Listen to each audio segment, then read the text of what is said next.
With the recent rise in crime in London going so far as to overtake New York, congratulations for that by the way, I thought now would be a good time to look at an article on this subject, and also the policy Sadiq Khan intends to introduce as a way of tackling this increase in crime. We will also look at some of the ideas put forward by Amber Rudd. For example, contributing factors she believes have a harmful effect and cause people to lash out violently with a knife. But before we get into any of that, I'm rather peckish. Oh, Sammich wench.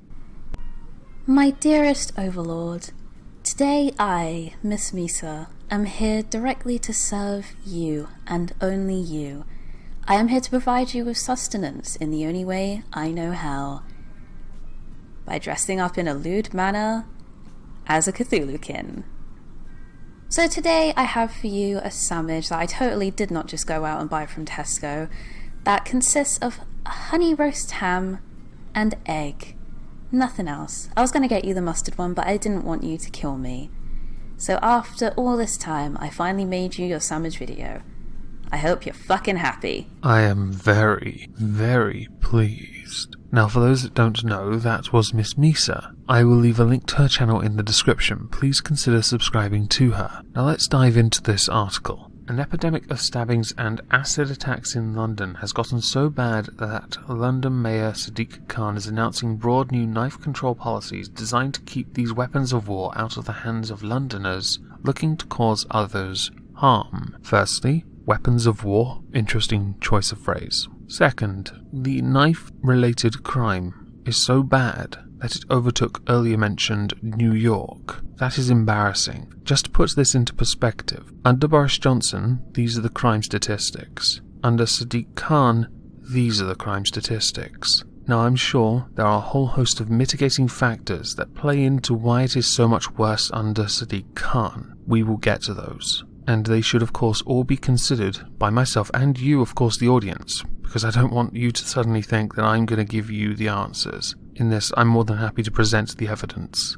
and let others make up their mind based on that. The tough, immediate measures involve an incredible police crackdown, a ban on home deliveries of knives and acid, and expanding law enforcement stop-and-search powers so that police may stop anyone they believe to be a threat or planning a knife or acid attack. My first assumption was that they might reintroduce racial profiling, or profiling based on things like what they're wearing. I don't suppose criminals still wear Burberry these days, do they? Or has that finally gotten to the stage where it's considered retro? Khan announced Friday that the city has created a violent crime task force of 120 officers, tasked with rooting out knife-wielding individuals in public spaces, and is pumping nearly $50 million, we use pounds though, into Metropolitan Police Department so that they can better arm themselves against knife attacks. He's also empowering the Met Police to introduce targeted patrols with extra stop-and-search powers for worst affected areas, according to a statement. The mayor took to Twitter to announce his policies. Firstly, and I want to make this quite clear, quite a lot of people have indicated that the reason for the rise in crime is because of a lack of police resources, for example police officers due to budget cuts.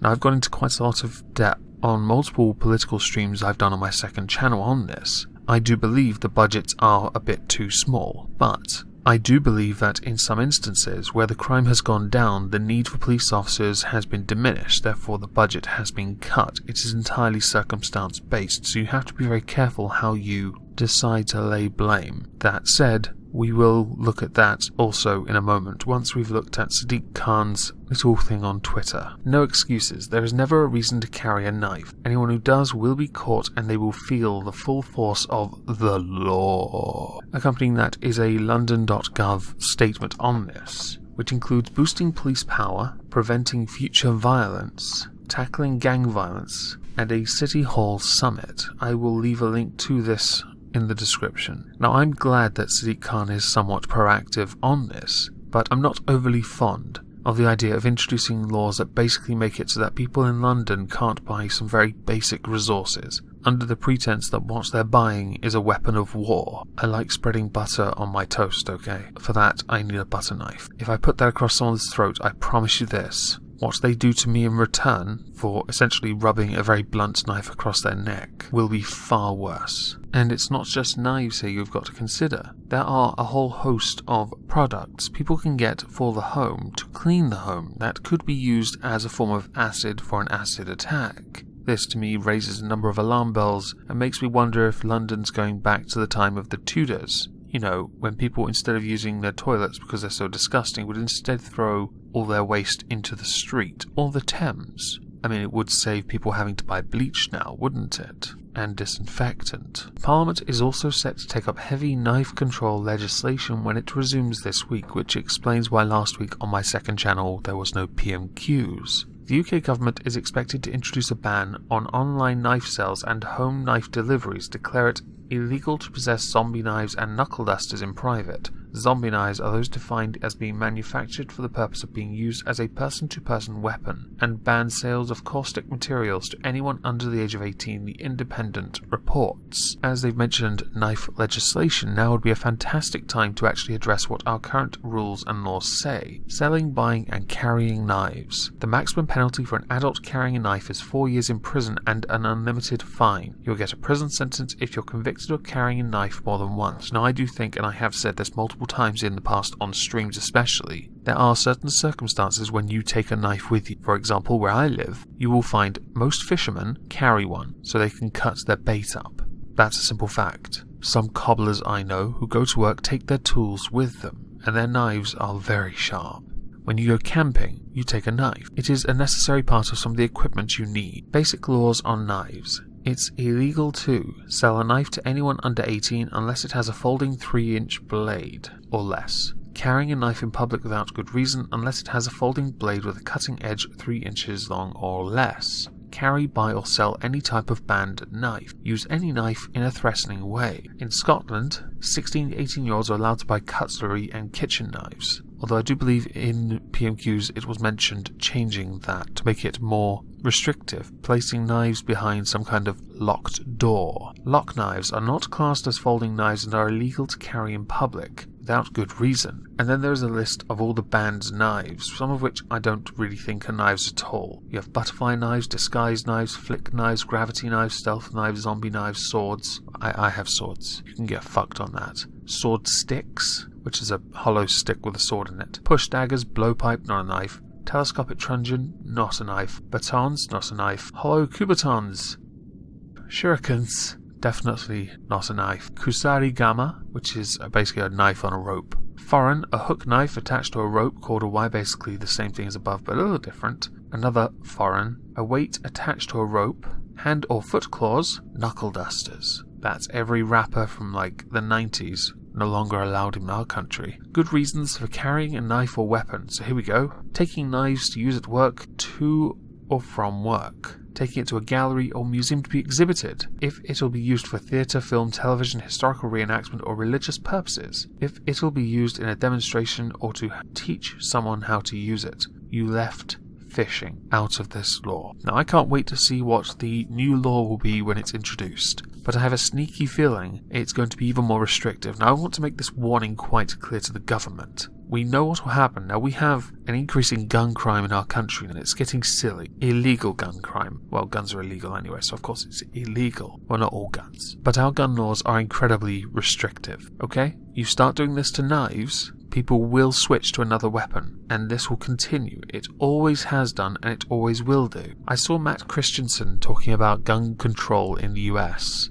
I will link the stream where he talked about this. I might find the timestamp as well. And he mentioned that in the states where the crime was worse, it was in the states with the most gun control law. In fact, in some of those states, it was in gun-free zones.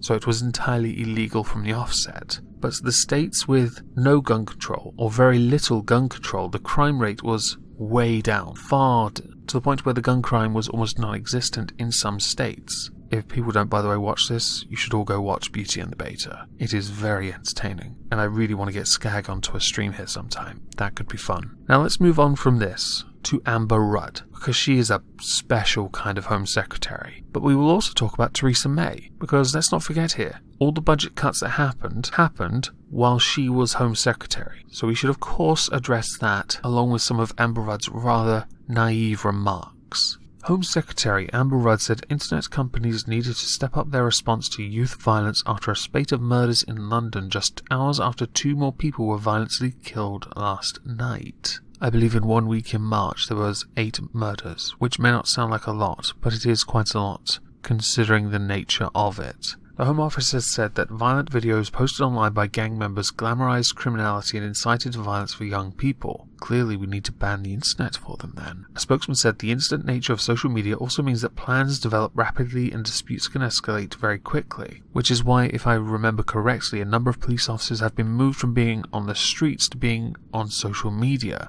which has of course created a small problem in that there are less police officers on the streets while the rest scroll through Twitter or put out stupid posts when they should be on the streets. We are clear that internet companies must go further and faster to tackle illegal content online. It is already an offence to incite, assist or encourage violence online, and we will continue to support proactive operational police action to tackle offences perpetrated online. However, throughout all of this, Amber Rudd has taken a fair amount of criticism because of budget cuts. Quite hefty budget cuts, I might add. And she's not the only Home Secretary guilty of this. Now, the reasoning for it, we all know the reasoning for it, and we can play the blame game if you want. I quite frankly don't care enough, but I believe Theresa May also did it when austerity was introduced. Whether you agree with austerity or not, the cuts were a problem. The chairman of the Met Police Federation, which represents rank-and-file officers, told ministers enough is enough and they must find the cash to beef up policing. Ken Marsh has said that while some of the blame should go on to social media firms, ministers must concentrate on properly funding the police, which are at breaking point. Some point this week, the government is going to be releasing its serious violence strategy, which I will, of course, if at all you are interested, do a stream on my second channel when it comes out. If it gets done in Parliament or read out in Parliament, we will certainly cover it that way. Now, I do want to make one thing quite clear. While there is an increase in internet violence, you cannot pin violent crime in real life on social media or try and use it as a scapegoat. Before we finish this video, I want to give you some rather interesting numbers from the Office of National Statistics. Violent crime offences are up by around 20%. Knife crime offences are up by 21%. Sex offences up 23%, and robbery offences are up 29%. Crime has gone up.